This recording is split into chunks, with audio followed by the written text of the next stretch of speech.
सिर्फ एक मिनट। कभी सोचा आपने कि अगर आप पहली ही मुलाकात में अपनी शख्सियत का जादू जगा दें किसी के ऊपर, तो जिंदगी कितनी हसीन लगेगी। दरअसल समाजी आदाब की दुनिया में पहला कदम है मुलाकात का सलीका। महज हाथ मिला लेना काफी नहीं, नजरों में खुलूस हो, चेहरे पर मुस्कुराहट हो, ऐसी जो दिलों तक पहुंच जाए। किसी मोहतरम शख्सियत से मिले तो हल्का सा सर झुका लेना चाहिए या एहतराम से खड़े होना चाहिए।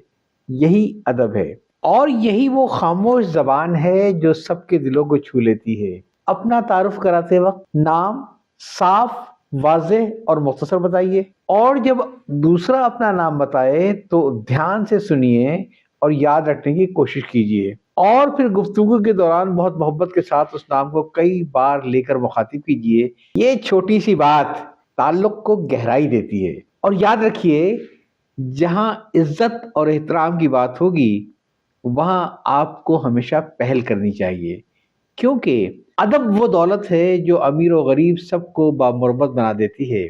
तो आइए आज से फिर अपनी मुलाकातों का आगाज एक रस्मी सी हेलो अस्सलाम वालेकुम से नहीं, बल्कि इसमें हमेशा अपना अदब और अपना एहतराम शामिल करें, क्योंकि यही वो खुशबू है जो हर मुलाकात को यादगार बना देती है। याद चाहता हूँ। अल्लाह हाफ़िज़।